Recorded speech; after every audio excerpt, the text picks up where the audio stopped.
Hey, here we go. I think it's live. Cool.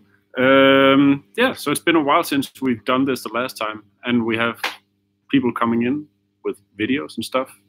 Tremendous lack of beer, I think. Yeah, so I think in the past when we've done these live things, there's been like a we've usually had a theme, but we figured maybe it makes more sense for you guys to actually just chime in with any questions you have about pretty much anything you want. Today I don't think we're giving anything away as such. This is more just hanging out on a Friday, I guess. So I hope. Hey Paul, hey Nuncio, and we have two things running. Just so you know, you can watch this on our YouTube channel and our Facebook channel. So I have my computer running, one of them, and I have my phone running the other one at the same time. So if I'm kind of swapping between two viewpoints, that's the reason why. Hey guys. Hey from Kansas, and happy May the 4th for all you Star Wars fans out there. I think we have the lightsaber, and we have little Yoda over here.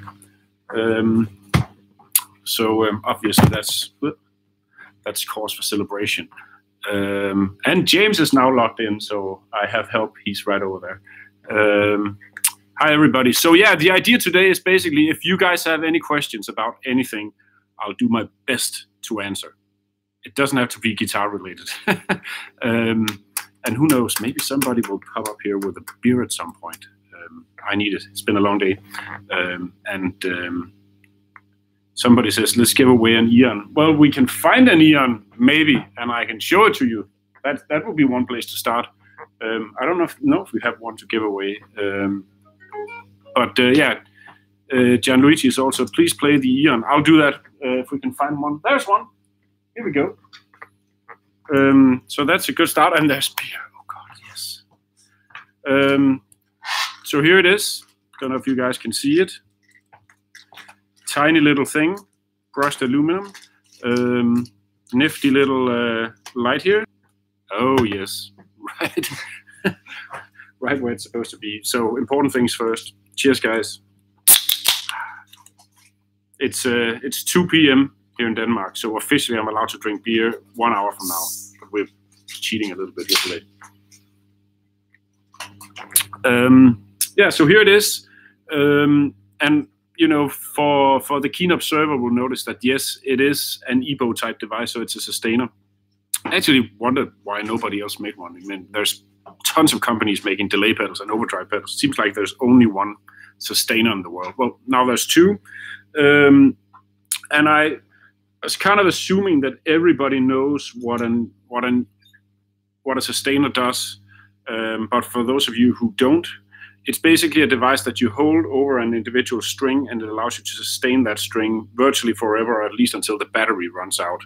And this is still a prototype, actually. The real ones that ship will actually come with a fancy TC Electronic battery.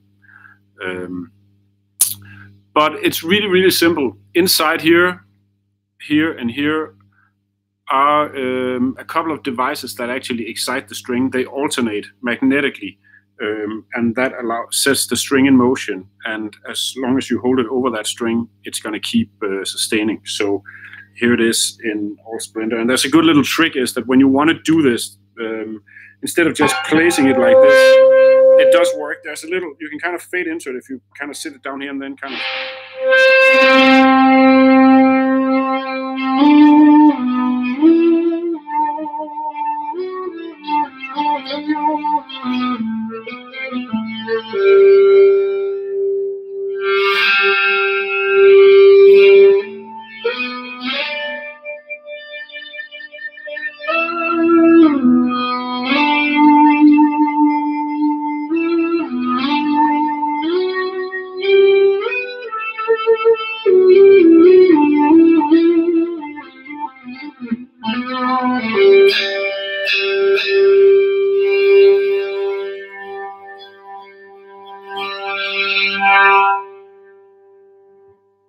So that's what it sounds like. And as you'll notice, one of the things we try to do with Eon is the fact that the magnets or the coils that are vibrating the strings are a little bit more powerful than on the original EBow. But instead of just basically allowing that to make the string vibrate easier simply by placing it here, what we do is that we actually made the groove. I don't know if you guys can see it here. Let me see if I can hold this up. The groove underneath where the string you want to vibrate, where that's set, that groove is deeper. So in terms of actually getting the string to start sustaining, it's roughly the same as with an EBow, but it actually gives you a little bit more clearance, which typically for EBows it can be kind of tricky not to get it to rattle against the top here. So you have a little bit more headroom there. The other thing is that it also allows you to kind of play around with dynamics a little bit more, because you can set it over the string like this. Oh, I gotta turn it on. That'll help.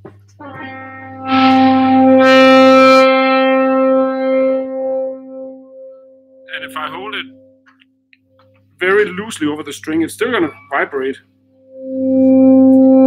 But I can actually push down and get it a little bit more aggressive without it fretting out.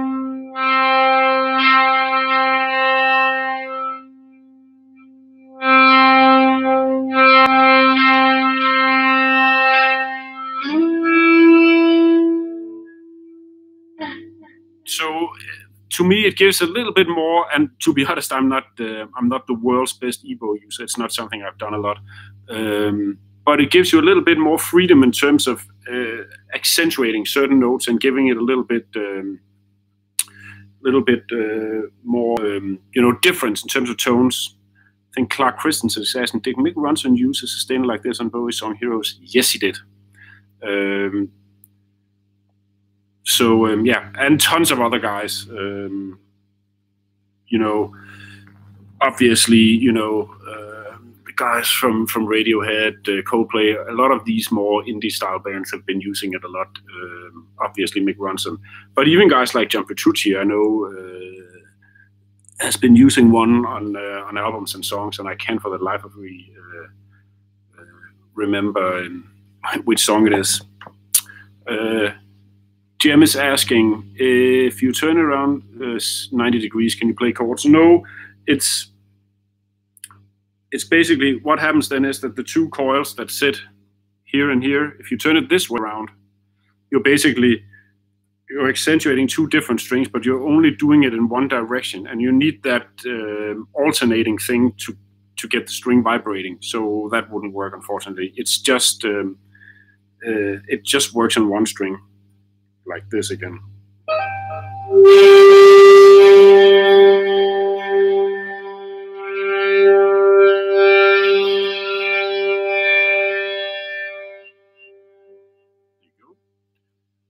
The edge as well. We have somebody saying, I'll move this away over here so I can see the... Actually, I'll move it over here. Sorry, guys. Oh, I'm rattling the Facebook video part of it. It's just so I can read the comments on both. And James, if you have any specific questions, it'll feel good, because I'm trying to keep up here, but it's a little bit tricky talking and playing. And so I can find a few here. So Lucas Schaefer is asking, will there ever be an update on Flashback? No, because all the new stuff that we do on Flashback 2, if that's what you're thinking about, is actually done on an entirely different processor. So we wouldn't be able to run the new algorithms on the old pedal. The old pedal for geeky people out there is using a Motorola DSP, whereas the new one is using a Shark DSP, which is more powerful. So there you go. Here's Robert Twitty asking, hey Tor, how would you wire for parallel with Huff 2 and Flashback 2 from Viscous Vibe and before mono?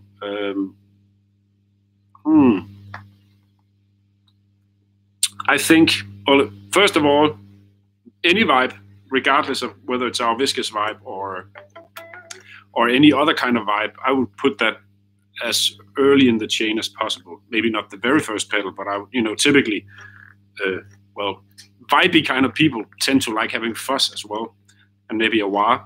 It seems to go with, there seems to be this kind of thing where, if you're into that type of effect, you're typically into those effects as well. So if you had that setup, I would say a fuzz, a wah, and a vibe, I would go fuzz first, into wah, into the vibe.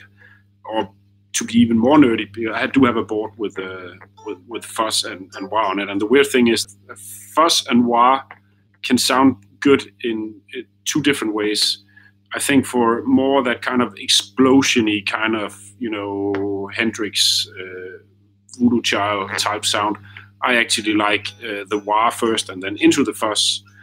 But some of the more cleaner stuff that Hendrix did with a wah is actually also done using a fuzz as well, but with the volume turned down a bit. So you get a really good clean sound using like a Germanium type fuzz, and then running the fuzz first and then into the wah. So on my board I have a fuzz first, a Germanium one, and I have a wah. Sorry, I have a I have a Germanium fuzz first, then I have a wah, and then I have a silicon style fuzz after that. So best of both worlds, I guess you can get all those sounds. And then I go into a vibe. And then, for parallel stuff, it's tricky. Typically, you just put the flashback first and then the Hall of Fame afterwards. And that's what I typically do on my boards. I would, though, love to have a parallel setup. I think sometimes with effects, we can hear it now. If I just play a little bit here, just with you guys can't see it, but there's the pedalboard that we're giving away is actually down here. That's what we had lying around here right now. So I figured I'd use it today. So I can't show you every single effect, but we do have a whole line over here on the back as well. So if there's something specific you want to hear, maybe I can hook it up as well. But right now I have a Hall of Fame mini and a flashback mini running. And if you listen to them individually, so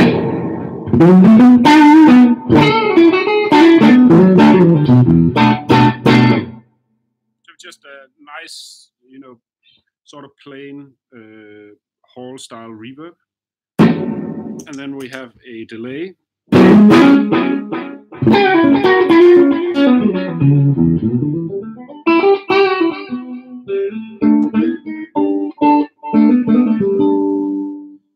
So individually, I think those are set, well, maybe a little bit on the drastic side, but not too much. But when you add them both together at the same time,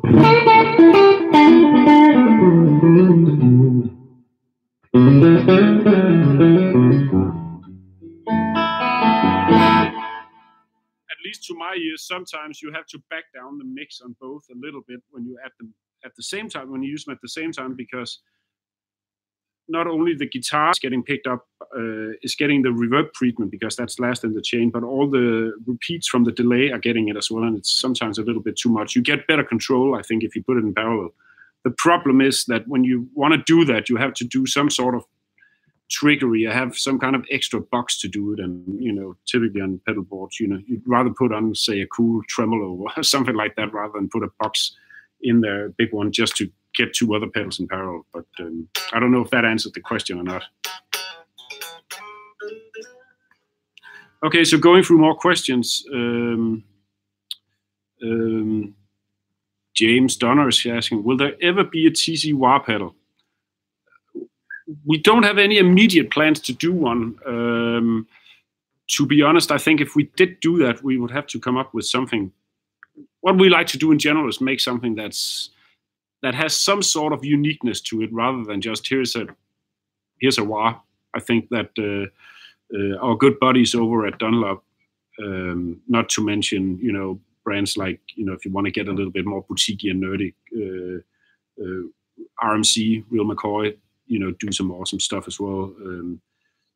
So I think for us and for our brand, we would have to be able to put something new on the table, and at least for now, we have come up with that idea, but you never know. If you guys have some good ideas, feel free to post them. Not in here, because somebody else might be watching, but send me a private message, and I'll make sure that we check it out. But but someday maybe, who knows? It would definitely be cool to have a wah. It's an amazing effect. It's, you know, I think of all effects ever in the history of effects created, I still think that's the one that's maybe made the most impact in terms of just, you know, I think even non-guitar players immediately know that there's something cooler going on with guitar when they hear a wah.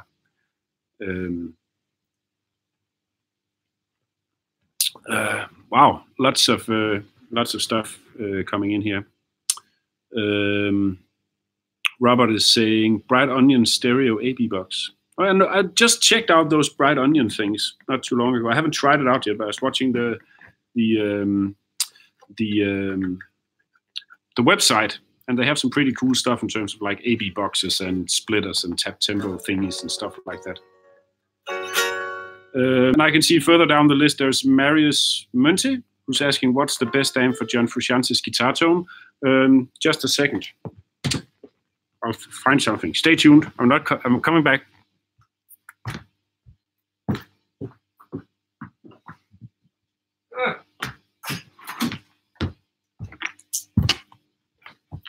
You know where you're cheesy when you have all the goodies lying around. So this is actually the best thing for John Frusciante's tone. Not quite, because this is the 50-watt version. He was using the 100-watt version.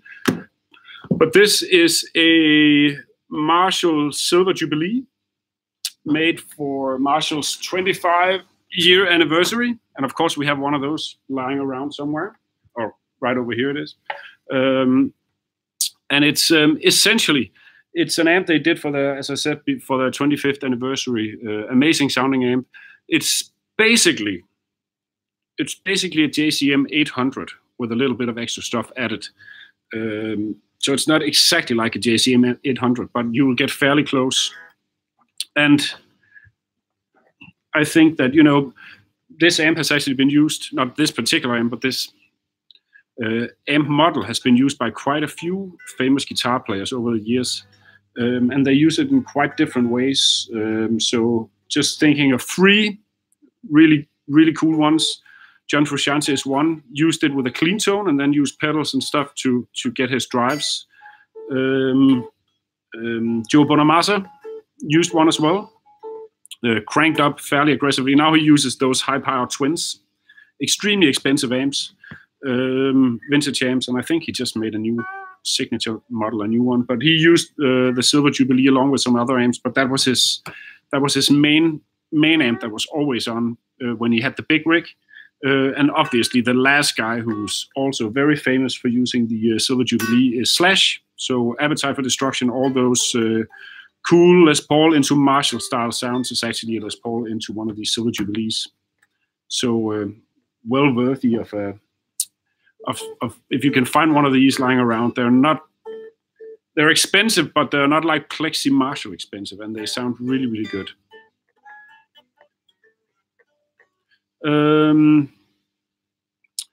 So Maxime Bonafé is asking, any chance to see a chorus with some mesh functions?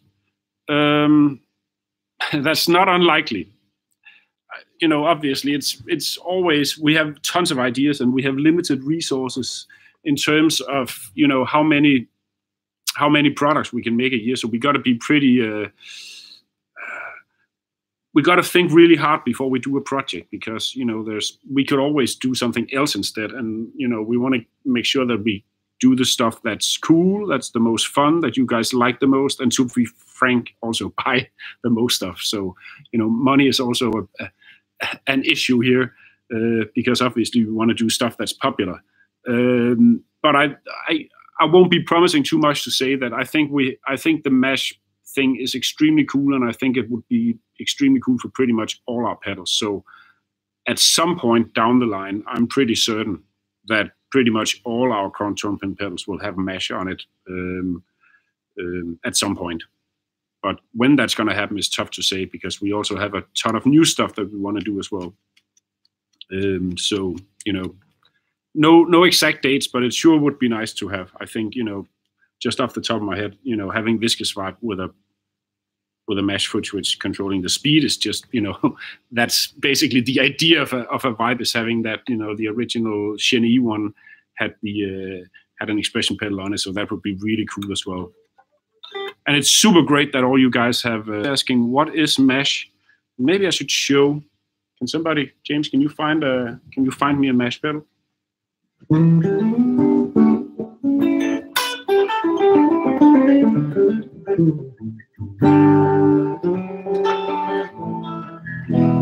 So there we go. Stick it at the end. Yeah, so I need one more patch cable. Maybe down there. There's one over here. No, that doesn't work. It's just that, yeah, but that's going to be really strange. So we got to find another one. Yeah, so while James is looking to find a patch cable, I'll just show this pedal. So around a year ago, maybe a little less, we introduced 2 new pedals. So it's a version 2 of our flashback delay and the red one, Hall of Fame Reverb 2. And one of the new things among many, here's that guy. One of the new things on these 2 pedals compared to the, there we go. It's okay. It's okay. Okay. Yeah. So one of the new things that that we did was that we basically created a whole new, let's see if you guys can see it. There we go. One on each screen. There's a red one here, blue one here. A whole new foot switch. And the idea for Mesh basically came from getting a bunch of requests for adding expression inputs on our pedals. An expression pedal, for those of you who don't know, basically is like a volume pedal that you can connect to another device, another pedal, and you can assign that pedal to control something specific. So, for example, on a reverb, it could be the mix, so that when you press the, we'll do this one first. So when you press down the volume pedal, it increases the mix level, so you get more reverb if that's what the pedal you attach it to, which is really cool and a lot of fun. And I think on a lot of multi-effect, especially, you know, a lot of Line 6 products have expression pedals built into their multi-effects. But I rarely see them used on single effect pedals. And the problem is that typically, you know, you have a pedal this size with an expression input, and then you want to add the expression pedal, and it's typically, you know, at least twice as big. And the only thing you can use it for is controlling, you know, one specific thing on one specific pedal, which we felt was a little bit limiting. And even, you know, going over, you know, that gear page or the gear page or Instagram, you know, I was kind of checking out all these different, photos of boards, and I was kind of making a little mark every time I saw a pedal that I knew had an expression input, and very rarely did I see any of them, you know, anybody use an expression pedal with it. And it's kind of a shame, because it's a really cool thing, because it allows you to, you know, play around with the effect in real time, kind of like a wah. You know, you can get a touch wah, where, you know, every time you pick the string, it goes, you know, it gives you that wah sound. But the really cool thing about a real wah is the fact that you control it yourself dynamically while you're playing. And Mesh is essentially an add-on feature to a completely ordinary foot switch that makes it pressure sensitive. So we basically designed our new foot switch, and if you guys look really closely, should be able to see that there's a little black rubber gasket there.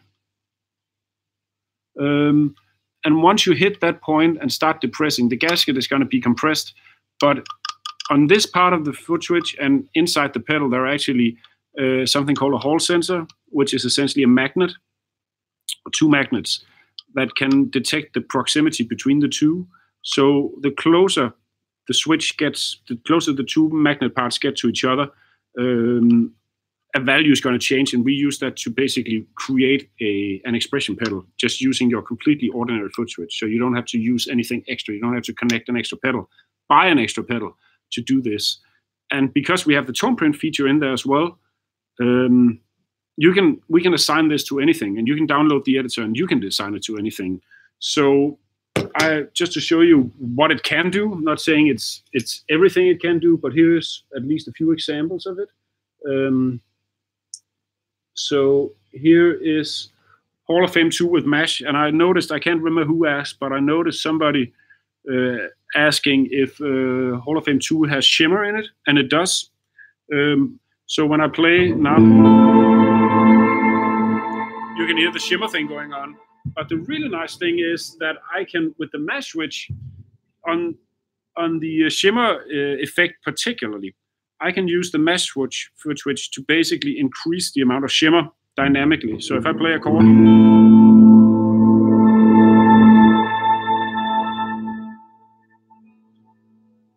again,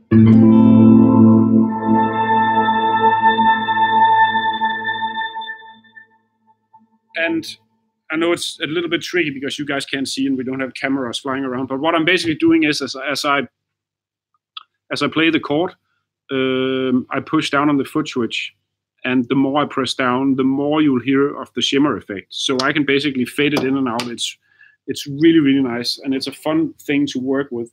And again, it's not just an on-off. It's not a latching thing. It doesn't go like, oh, it's depressed. It's actually, you can change the pressure. It measures a force between 0 kilos and 10 kilos.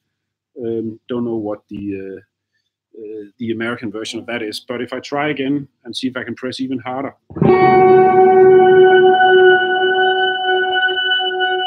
now I let go. And press it back in and let go. So another thing we can use it for, because again, you can use it to control numerous different things. So on this TonePrint here, I hope it's still in there. It is. Cool. So on this TonePrint here, we're killing the dry signal. So anything that comes into the pedal, anything that comes out only has the wet signal. And then I'm using the mash foot switch to control the how much level from the guitar is actually coming into the pedal, and that allows you to create really cool pad sounds and then kind of fade them in.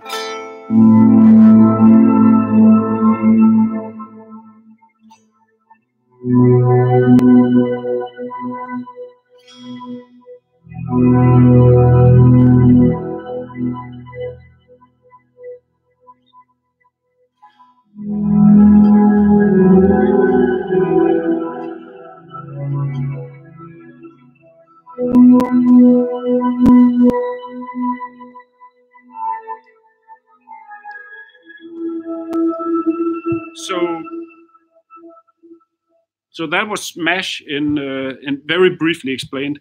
And again, depending on the pedal, we have mash on 3 pedals now. Depending on the pedal and depending on the effect on the pedal, you can do different things. It's a lot of fun. So if you want to learn more about this, check out the videos for Hall of Fame 2, Flashback 2, and our newer Quintessence Harmonizer, which also has it. On that one, you can create really cool lap steel style bending things. With the mash switch, you can create whammy style effects as well. So lots of fun stuff to fool around with. And Andrew Moore is saying it's too much modulation. The good thing is that if you buy one of these things, you can also download the free TonePrint editor, and that actually allows you to turn down the modulation inside the pedal to suit your needs. So if you don't like our sound, which I totally get, you know, you can always change it. And we're actually running a beta cycle on our brand new editor now. And one of the cool things about the new editor, apart from it looking really snazzy and cool, is the fact that all the TC sounds are actually editable now. So that means that if you don't like the amount of modulation on, say, on the shimmer or on the shimmer reverb on the default sound, you can actually download that sound, open it up in the editor, and just back down the modulation or increase the, you know, the shimmer, or, you know, change the EQ, whatever you can think of. It's pretty cool. Yeah, so tons of questions coming in. Noticed one from Ludwig Halje saying, what about a new Huff like the size of Flashback X4? You guys should really tell me. I've been on the fence with this for a while because I can't figure out whether people want that much reverb in a pedal or not. And Martin, Sarah Mark Thompson, yes, it is a good beer actually. It's a classic. And it's Royal, used to be from Aarhus, not anymore.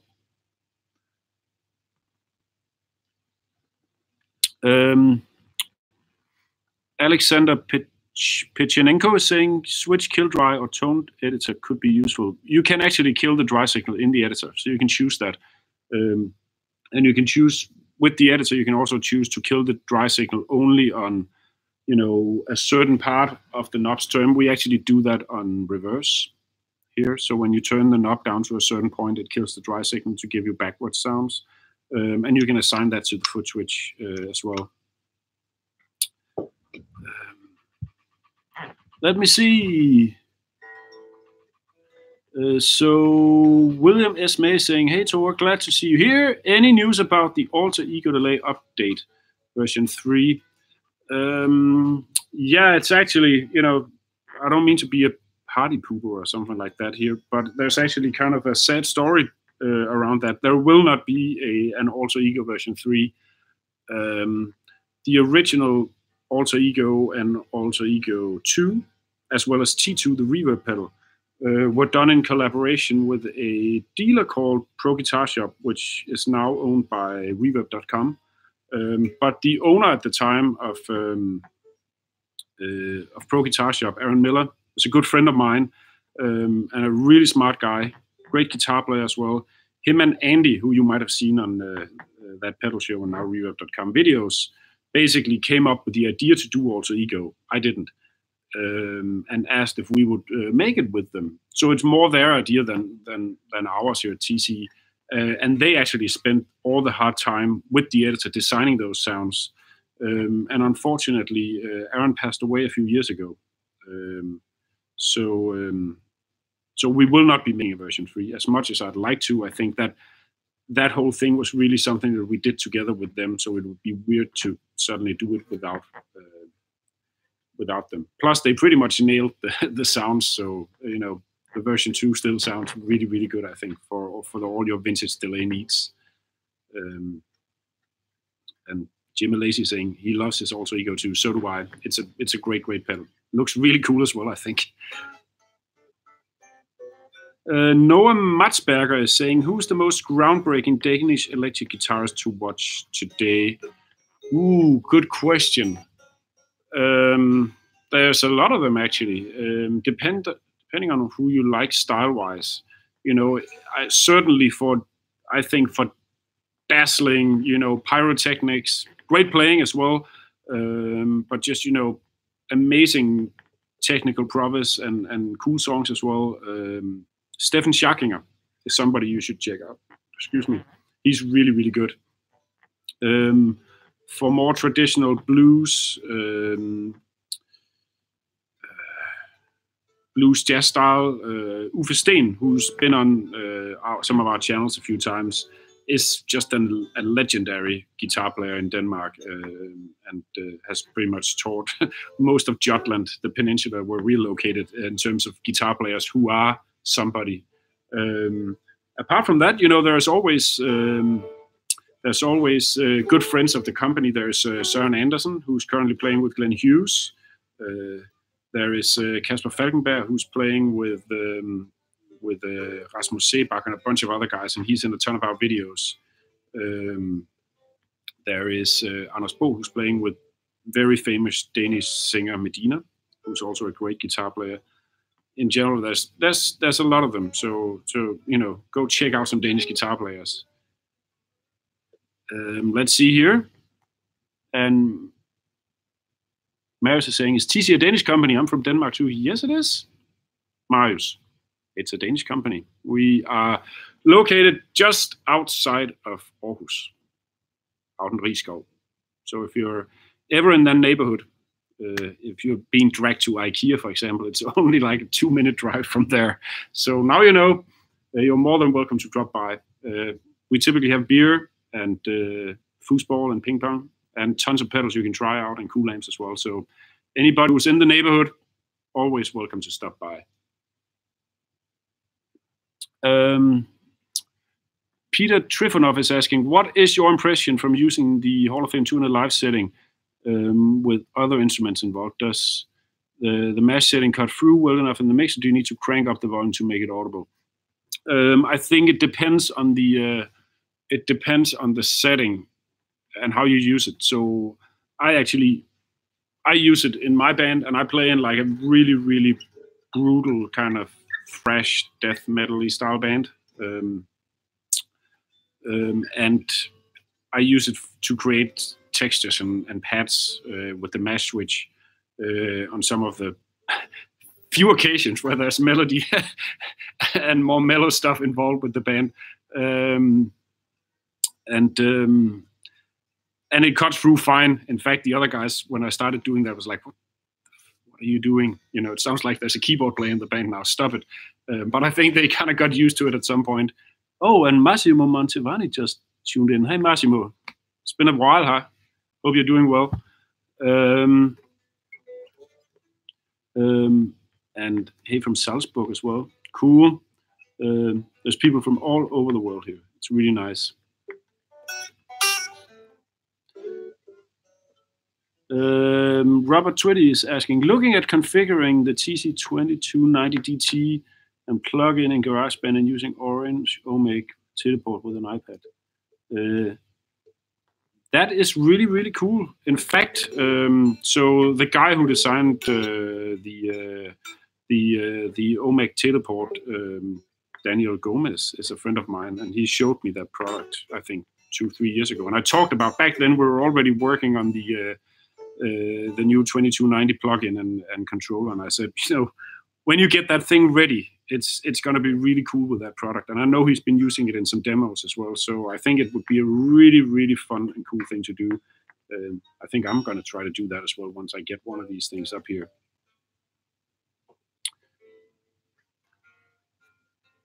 Let's see here. Joseph Message is asking, how about an update on G Major 2? Depends on whether you mean a G Major 3 or a software update. In terms of new products, it's always a little tricky for me to promise or say anything. Obviously, we'd love to have cool new versions of everything we do, but as I said before, we're pretty, the engineering team here at TC is working really hard on a bunch of new stuff, and every time we do something, we have to carefully consider whether it's the right thing to spend time on, or whether we could, benefit more from doing other stuff instead. So, as much as I'd love to get a G Major 3 out or some other rack processor, multi-effect, it's a little bit tricky for me to say if or when.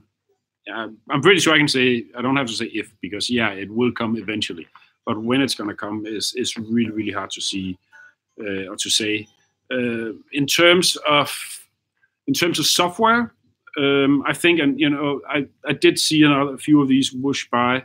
Requests for software updates for G System, G Major 2, pretty much all of our bigger multi effects. And as much as it kind of hurts me to say this, the thing is that these products have been around for a long, long time now. And for both of them, we found out last time we did a software update and added new stuff in there, that both the memory and the processors are pretty much maxed out. Typically, when you make a new product, you make sure that when you make it, that there's room both in terms of processing power and in terms of memory to add new stuff, especially if it's like a multi-effect. But then once you start adding more stuff and the product gets older, at some point you're going to fill it up and there won't be room for anything more. And that is, unfortunately, but literally where we are with these two products now. So unless somebody finds like a glaring bug that we obviously have to fix, there will not be coming new software updates because there literally isn't room for it anymore. The last software update we did for G System was supposed to take, I think, around a month, and it ended up taking half a year to do. Not because the actual new stuff we put in there, which I think was the Vibe and the Univibe, I think was the last thing we added. Not because that algorithm was, particularly hard to implement. We already had that because we were working on it for some other stuff as well. But the problem was that we found out there wasn't room for it in there. So it took half a year to basically compress everything else inside G System more to make room for it. And now we're at the point where they literally, when you have your dirty laundry basket, even when you step on it and you jump on it, at some point there literally isn't room for anymore, and it's time to do the cleaning. That's kind of the situation we are in with both of these products. So I get it. You have a product, you'd love to get cool new features, and you see other new products get all these fancy things that you like as well, but there isn't room for them anymore, unfortunately. So that's the long version of that. Apologies. Robert is in Thailand. Nice. A lot of our products are being produced in Thailand, if you didn't know, Robert, right outside Bangkok at a place called SVI. There you go.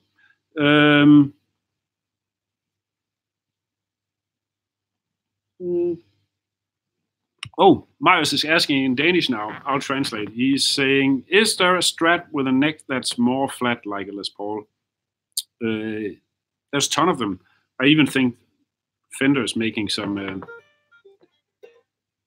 making ones with flatter fretboards. I don't know if there are ones that have the shorter, like the Les Paul scale length. Probably is, but I'm not sure about that. But there definitely is in all budgets. These are the guitar I'm playing here is a Hansen. You can't see because it's upside down, but it's a Danish company, a small Danish company making Strat copies, tele copies, and weird mixtures of teles and Les Pauls. And those actually, you can spec those. So this one I think has a 12. Oh, there's James finding the other guitar. Here it is. This is a cool one as well. Wish I could take this one home. So it's kind of like a tele meets Les Paul. Sounds more like a Les Paul than a tele, and they're all mahogany. Even this one is also mahogany based. They're really cool guitars.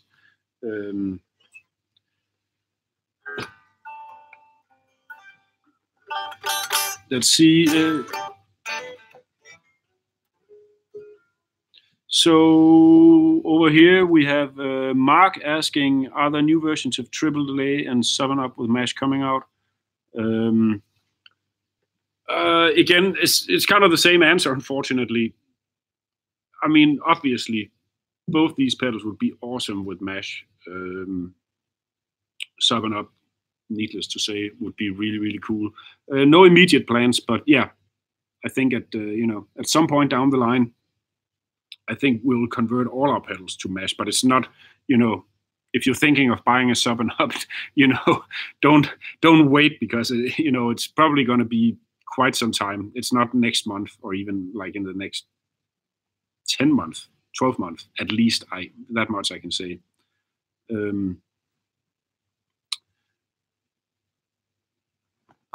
Paul Fleischman is saying, just talking about other stuff than guitar pedals and TC pedals, which is also fun. Paul Fleischman is saying, I had an HM Strat. I remember those HM Strats. They were really cool. It had a shorter scale and a 17-inch radius fretboard, which is super flat. It was a Greg Howe model. Greg Howe is an amazing player.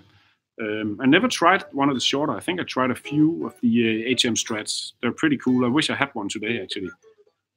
They're kind of unique looking, which I kind of like super Stratty Jackson meets Strats or Fender.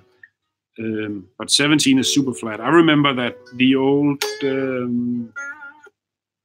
I think it was either the Carvin or the Chevelle Alan Holsworth model, and I was heavily into Holsworth, which you can't tell by my playing at all, but I was at some point, and they had a 20-inch radius, which is essentially like a gut string acoustic, like completely flat. So Elam Bassist is saying, will support for the old TonePrint pedals be supported for a while? Yes, of course.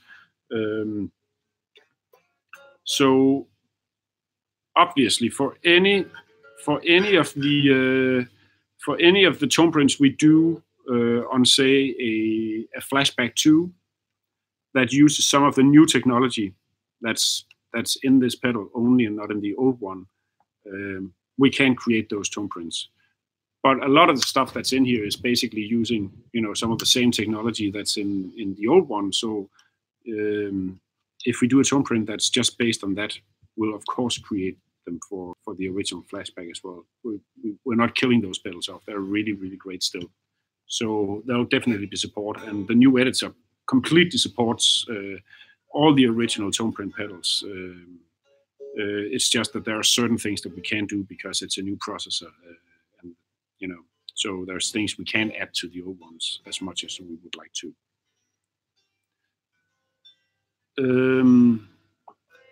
Paul is saying it's a 7 to 8 scale, but yeah, that doesn't. I tried a few of those, and the weird thing is, you probably can't tell, but I'm really, really tall. I'm like insanely tall actually. So any guitar typically looks really small on me. So guitars that are even smaller than normal ones tend to look like ukuleles on me. So I typically go for the full size. So Brian Ricker is asking, what's your favorite TC pedal, or which ones are you most proud of? Oh man, it's tough because they're all, it's always fun to work on new stuff and working on these things, as you can probably, imagine. I think for me personally, I think there are 3 ones that stand out. The first one was the original Polytune pedal, because it was just such a crazy idea to begin with. And the fact that we could actually pull it off and that it got really popular as well was basically the starting point of I know TC has been around as a pedal company since 1976, but for the longest time we literally didn't have any guitar products apart from like 1 multiprocessor, maybe 2 multi-effect processors, but pretty much no pedals at all. So getting to the point where we are now, I really feel that started with Polytune, and it also kind of set the direction for the way we want to do pedals. And not knocking anybody else, I think there's a tremendous amount of great pedals out there and great builders and great companies, and they all have their different styles in what they do. A guy like Analog Man is making amazing pedals, but it's so different from what we're doing. And that's fine, but I think for us, for Polytune, we kind of found the direction that we wanted to take the company which is making simple pedals that are easy to use, but at the same time has some sort of innovative newness to them that is hopefully useful. Not just innovation and new stuff for the sake of being new, but something that you can actually use in without having to read like a 1,000-page manual or something like that, but something you could actually gig more or less straight away.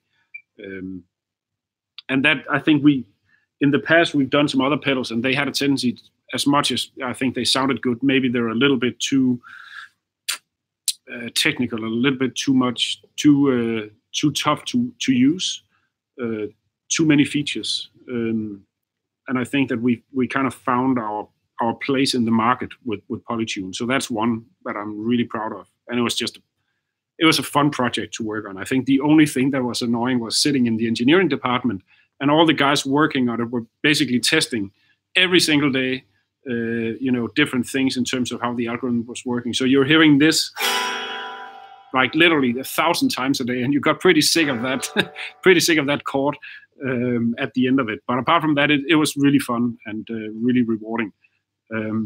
Next one, I said there's 3, so that was the first one. The next one was the whole original TonePrint idea, and coming up with those first 5 pedals. And I wish I could show you guys. I don't have them here. Maybe next time we do one, I'll bring some photos of how they looked originally, because they changed both in terms of what the whole TonePrint concept was, and also just in terms of how the pedal looked dramatically over when we started, and then like 1.5 years later when the first pedals actually came out. But it was fun to work on, because apart from the challenges of creating the thing, which isn't me, there's really, really amazingly talented and clever guys in the engineering department, and I kind of just, I just kind of sit in the corner and mumble ideas, and then they can actually make it.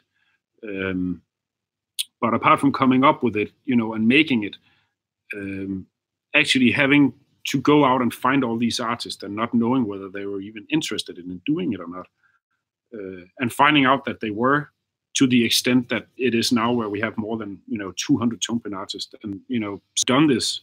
That's been mind-blowing and a real honor, and sometimes it made me a little bit nervous as well, to be honest. So that was the TonePrint stuff, and the last one was Ditto Looper. And Ditto Looper was fun because typically what we do is that we come up with an idea, and then we we find something we think is cool and might be fun, and then afterwards we kind of look at whether it's, will somebody even buy this or not. We'll have to figure that out. But with loopers, we knew that there was a big market for it. There was a lot of looper pedals sold even before we did Ditto, the first one.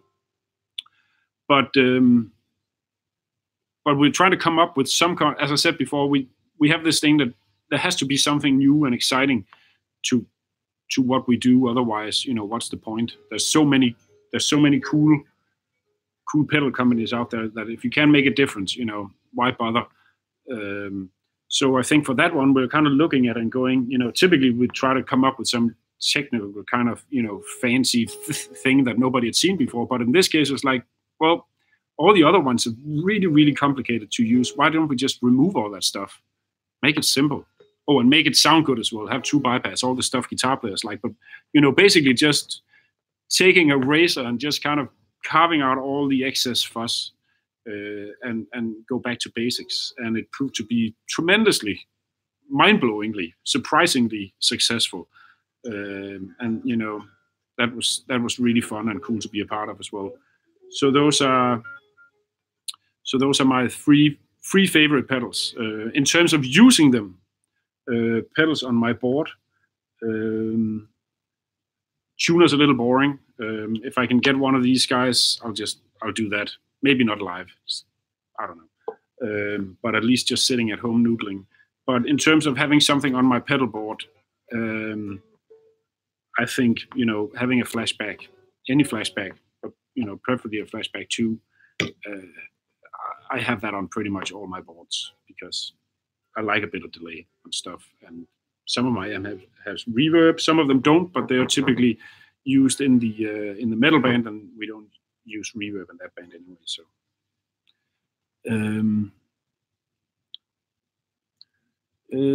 Andreas is asking, have you ever considered making a pitch shift pedal at TC? Since you have such a natural sounding octave and sub and up, it would be cool to have a similar natural sounding pitch shifter. We actually do have one. It's not a pitch shifter. It's a harmonizer, so it's an intelligent pitch shifter. So basically, you have to set the key and scale, and then it'll do. It'll play Allman Brothers stuff or Thin Lizzy stuff. You'll be able to do that with just one guitar if you set it right and play one of the notes. It'll do the rest of it. So we do have that. Obviously, a pitch shifter is different in the sense that it's fixed. So when you set it to thirds, it's going to play thirds all the way. Not it's not going to harmonize like a harmonizer would do. If you play, it would do. Or if you had two voices, but a fixed pitch shifter would play, if you set it to major thirds, even though you play, in the key of, say, A major, it would still go. Or in fifths, it would go. Or minor thirds, it would go. So, it's a different kind of purpose for that. And it's not unlikely that you might see something like that in some future. Who knows? Alvaro is saying, fix the sound, please. It's tricky. Increase the volume of the talking. So both Joran and Alvaro is saying, fix the sound. Is it the talking or the playing? Because I can certainly talk louder, but I can even more certainly play louder, that's for sure. Just wanted to make sure that what the problem is. So if somebody can comment on that, that would be cool. Somebody is saying, for all gods, please answer Harry Winrow. So Harry Winrow is asking, does Flashback 2 have the strum tap tempo? And he loves the Ditto looper. Thank you. Well, no. And the reason why it doesn't have that is that we use the foot switch for the mesh thing instead. And you can't have both. It's simply a matter of, you know, when you press and hold the foot switch, you use that to engage the mesh switch now, whereas in the original version of Flashback, it had the strumming thing. But you can't have both at the same time. And to be honest, we felt that this was a bit cooler. But with that said, because we realized that some of you guys out there do want the tap tempo, the option of that. So what we've done is that let's put it like this. So the input, the stereo input, this guy here, if you're not playing in stereo, this actually sucks as a tap tempo input. So you can take a regular tap tempo foot switch and connect it with a TRS or a stereo cable on either side. And then when you hook up the editor to the pedal, there's a global setting that basically turns the stereo in off and converts it into a tap tempo input instead. So you just have to buy like a little cheap MXR tap tempo foot switch, or one from Bright Onion. They also make one. Or any of the other companies. Just make sure that it's the right kind. And you can see more of that on our support pages, which ones to buy. But that will actually give you tap tempo, because we know that the audio tapping was cool as well. This is just a little cooler, so we had to make a compromise there. So Hans Aras is asking, will you be at Glen Cove in August again? Had a great time last year. And what Hans is referring to is the John Petrucci Guitar Universe. Was that what it's called? I think it's called Guitar Universe. And it was super fun and really, really cool. And yeah, the plan is to come this year as well. I already talked to John about it. And I hope I'll be able to go. There's a little bit of a schedule thing that I have to work out, but I plan on going, yes. I think I almost promised that I'll be there. So I guess I will, and that's definitely not a bad thing. It's, it's a ton of fun and a really cool place to be. Robert is, if we're making mesh on the Polysaber, that would be the next thing. So the harder you squeeze, I don't know, you can change the tuning or something. More questions. Have you found any, James, or any I should answer while these whiz by? Absolutely. There's one about how we feel about combined pedals. I think the example was something like a Hoff, Hall of Fame with a flashback. Yeah. Yeah, that would be cool. Oh shit. Sorry, my girlfriend is calling on my phone. I'd have to decline. Hope it's back. There we go. Yeah, the phone was ringing. Sorry if I dropped out. I'm back again now. So combined pedals. Yeah, it is really cool. In some senses, you can say that we actually already do sort of combined pedals. At least from the engineering perspective, they always tell me that we're doing combined pedals, even though I'm like, nah, it's not really combined pedals. But if you take if you take this guy here, the Flashback 2, it has a delay engine inside it, but it also has a chorus engine inside it, and it has an octave engine inside it to create the crystal delays. And the same goes for the Hall of Fame 2. So even though it's all tied into delay or reverb, it actually is combining. But I get the idea of saying that it's like, you could get like a Hall of Fame and a Flashback in one, or the Strymon Flint pedal is a pretty cool example of something I find, that's a pretty good idea of combining reverb with tremolo, because that's that classic combination you'll find in old Fender amps. It's not something we've spec'd out specifically yet, but it is something I could see us maybe doing in the future for sure. It would be cool. Maybe we can come up with some cool way of doing it. Let's see.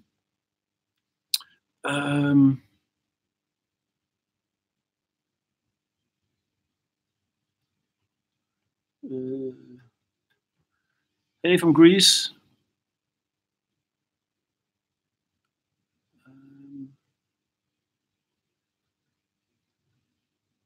let's see, what do we have? Someone's asking the secret modes in the Hall of Fame. I'm not quite sure what is meant by that. But secret modes, well, tips and tricks, things that aren't obvious when you first plug it in. Well, I think, you know, one of the things we try to do is make the pedals fairly simple when you just buy them and you plug them in. So in essence, I'll just do this real quickly here.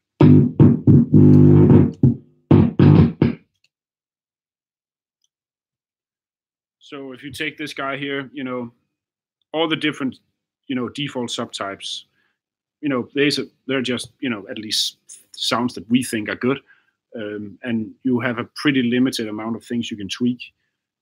So apart from, you know, pressing on the foot switch and checking out what happens on the different ones, because it's different for every, it's different what the mash switch does for every single one of these different subtypes. I don't think there's a ton of like hidden things you can do. There's of course the kill dry and 2 bypass on the back here, if you guys don't know that. So if I remove the back plate here,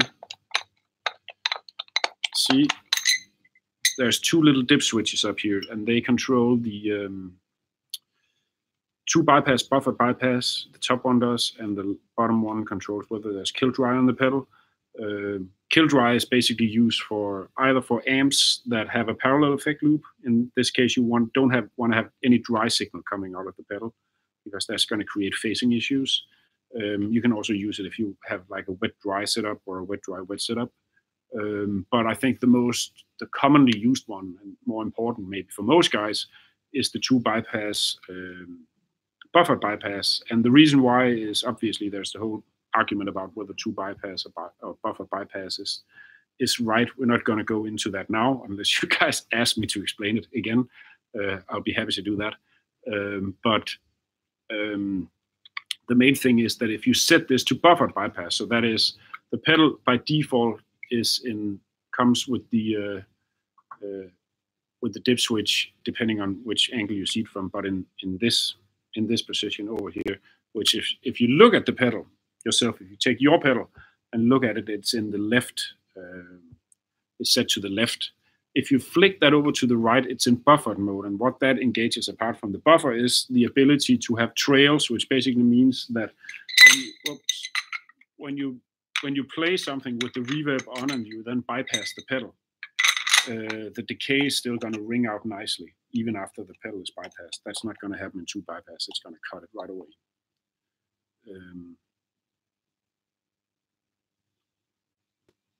So James Hudson is asking, where would you put the shaker vibrato in your signal chain?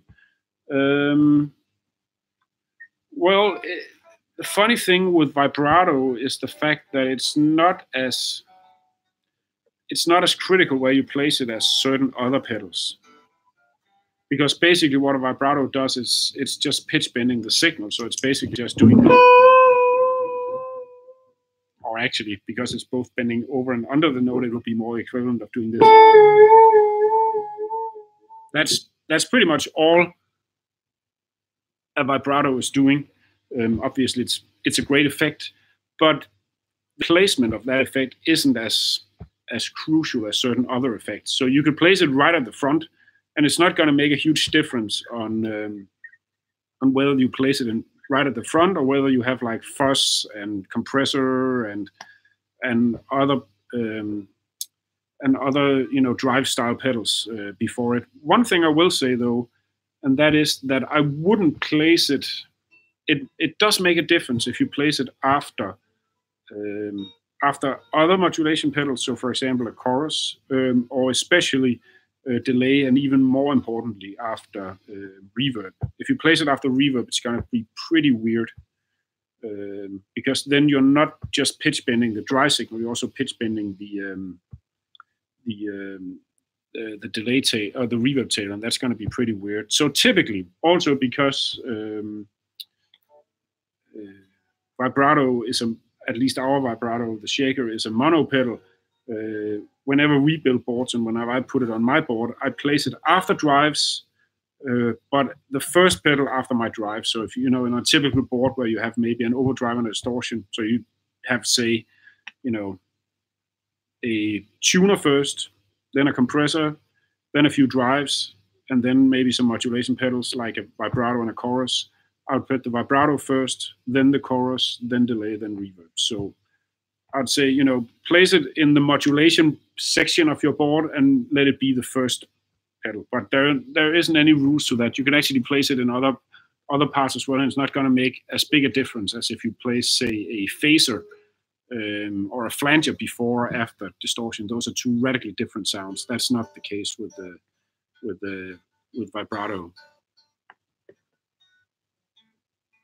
Alvaro says, shall we wait for the Hall of Fame 2? Well, it's already here, so you know, you don't have to wait. It's out now. You can literally buy it. So no reason to wait. Oh, Mikael is here. Long time. How's it going?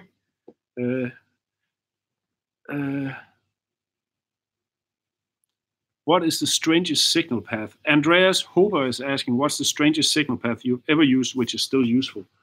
Ooh, that's a good question.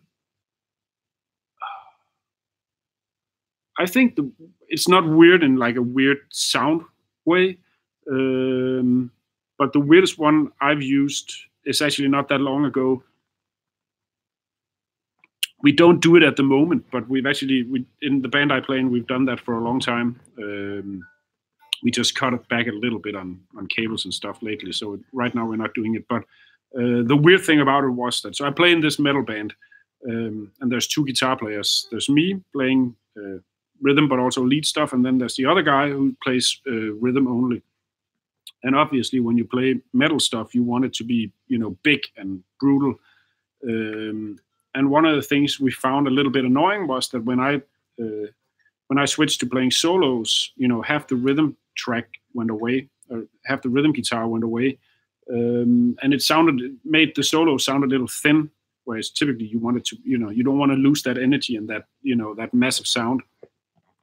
So what we did for a while at least was that I used two amps, one for my rhythm sound and one for my lead sound.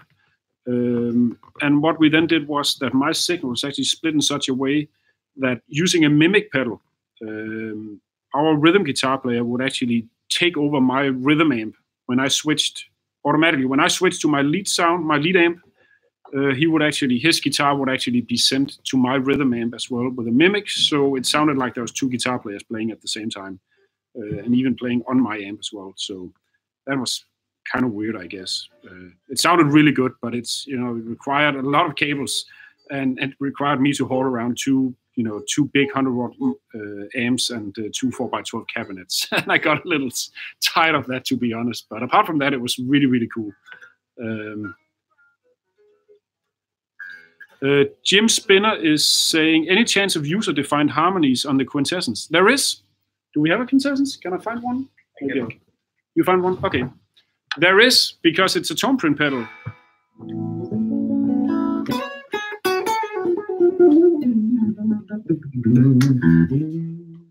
There we go. Here it is.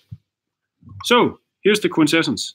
And as much as we try to make this another one of those easy-to-use TC pedals, I realized that this one is a little bit more tricky, simply because it requires at least a certain amount of knowledge about harmony and scales and modes and stuff like that. So, you know, it requires you to brush up a little bit on your music theory before you can get the full potential out of this pedal. But for those of you knowing a little bit about that, so the harmonies on, you know, on a Quintessence or any harmonizer pedal, you can set on, you know, on the, I don't know if this is, I think it's backwards. I hope you guys can follow me anyway, roughly. Here we go.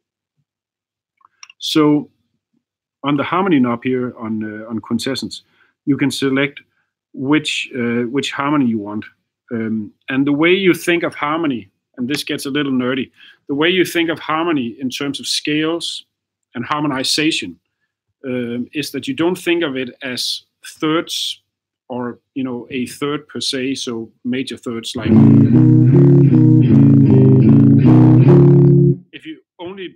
harmonized in major thirds, it's going to sound pretty bad.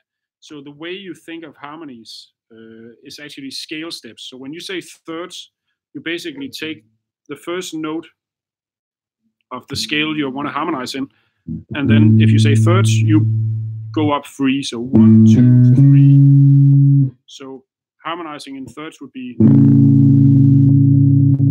Then if you want to harmonize the next note in the scale, you just go up to the next note and you do 3 again.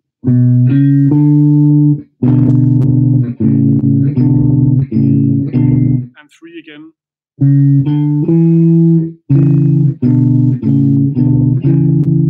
So essentially, harmonization in this sense is basically a matter of counting. First of all, you got to know how many notes are in the scale, and then you just got to be able to count. So again, harmonizing in sixths, you would do 1, 2, 3, 4, 5, 6. Oh, jeez.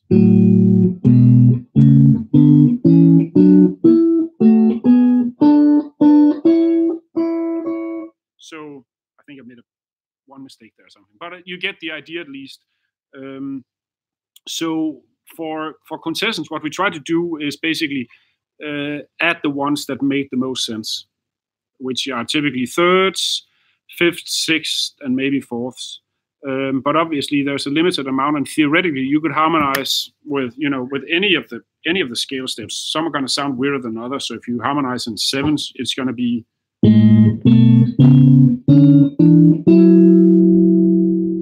maybe useful, maybe not. I don't know. But because we have the TonePrint functionality in here, you can actually, apart from the ones that we kind of hard-coded into the pedal, you can actually set 3 additional ones over here. It's called TP1, TP2, TP3 for TonePrint. So the way it works is that when you set it here, like this, on TP1, you can go in and assign TP1 to be any interval, or sorry, any scale step you want. So it could be seconds or seventh or whatever you think would sound good or what you need. And you can add 2 voices, totally decide what they do. And on top of that, this works in conjunction with this knob up here, which is a scale knob. And on the first 6 positions here, you basically have the modes, the 6 most commonly used modes, which would be the major scale or Ionian, which is the next one is Dorian, then Phrygian, then Lydian, then Mixolydian, and then Aeolian. And the last one says custom, and it can be 2 things. If you set it to any of the regular settings here, not the TonePrint ones, and you go down here, the custom one is the Locrian scale, which is not used all that much. Sounds a little weird if you play it over.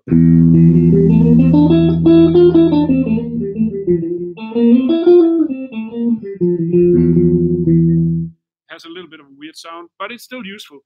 But when you set it to TonePrint mode, you can actually also customize the scale. And that allows you to go into the editor and choose between all the other scales that we have in there. And there's pentatonic scales, major, minor, blues scale, diminished scale, diminished whole step, diminished half step, whole tone scale. There's harmonic minor, melodic minor, Lydian, flat 7, might be more, I can't remember, but a lot of them. So in essence, with this pedal, even though, just using it as it is will get you, in a lot of ways, will cover most of the music you'll ever need to play. If you, by some weird reason, have to play a song that's like in flat 5, you can actually go in and you want to harmonize it in seconds. You can actually go in and create a TonePrint that allows you to do that. Hope that wasn't too nerdy. At least that's how it works. I do actually think at some point we need to make a video just about this stuff specifically, because I realize it's a little bit tricky and hard to wrap your head around, but I hope that I sort of made sense. Who else? More questions? I was talking for a long time there. Okay. Someone asked,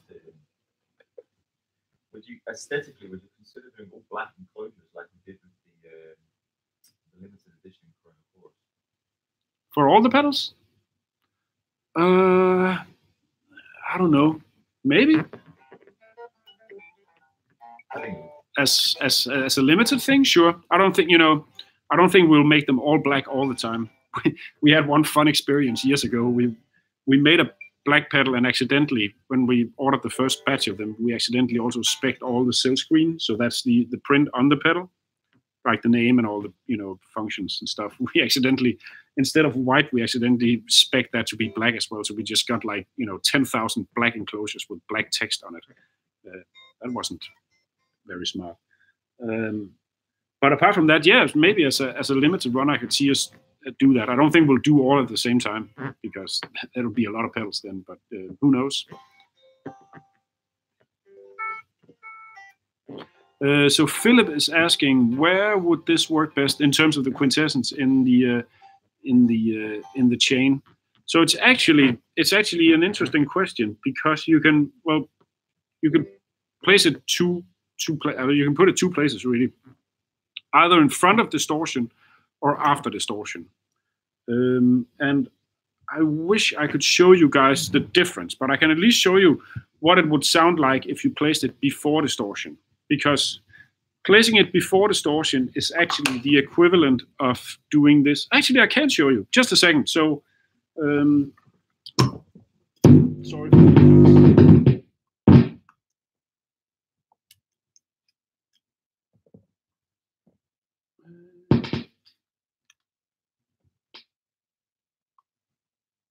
Let's see here.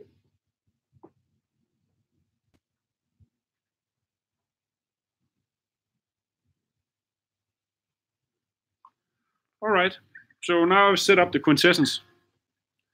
And I have no sound. Why is that? There we go.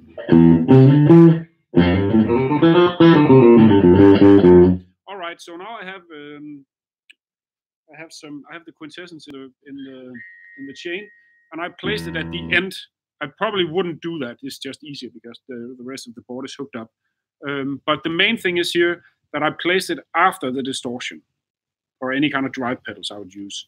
So now I'm gonna turn the effect on, and I'm gonna play a little harmonized stuff. So it's basically the major scale, F major scale, harmonized in thirds. There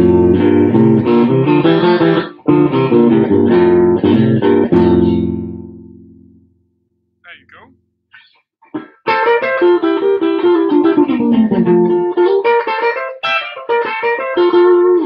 So that's how it sounds. If I add distortion to that,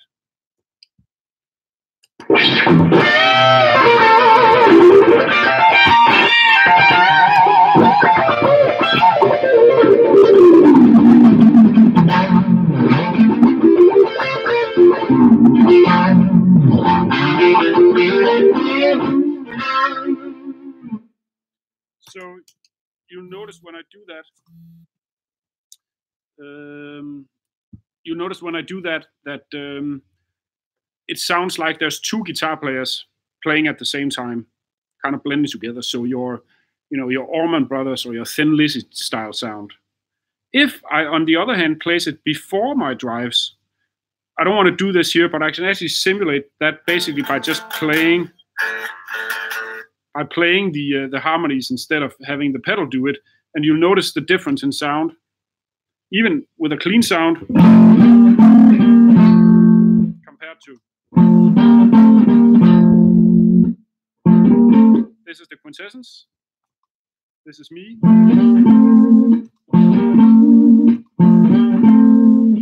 So compare that to when I do it with the drive. Here is with drive and the Quintessence on. And now I do it with the myself. So what happens is that you distort the harmonies, and that makes it very obvious that it's played on one guitar, and it sounds more like one chord being played by one guitar player than two different notes being played by two guitar players, because all the overtones being added from the drive kind of messes up the whole thing and makes it more erratic sounding. So it actually depends on the sound you want. If you want it to sound more like you're actually playing, double stops or triple stops, you'd place it before drives. So with that said, and I know there's still tons of questions coming in, and it's super great. I have 10% left on my phone, so I think it's around time that we just call it quits for the day. We've been at it for 1.5 hours, which is pretty good. Apologies if I didn't answer your question. What I can say is that we pledge from now on to do this every single week. I think we're going to move it from a Friday to a Thursday maybe, but don't worry, we'll still drink beers. But apart from that, yeah, every single Thursday is the plan. And what we also plan to do is maybe move the timing around a little bit, so that so that sometimes it's a little bit more friendly for the US people, and maybe even the Asian guys, and definitely also for Europe, which is typically, because we're based in Europe, is where we typically place this because it's convenient for us. But we know that we have a lot of fans out in the States as well, so we want to make sure that we sometimes also do some broadcasts for them. So thanks so much for tuning in. I'm honored and happy that you guys want to hear me babble about TC and guitar stuff in general for as long as you do. It's a pleasure. Take care and have a good weekend.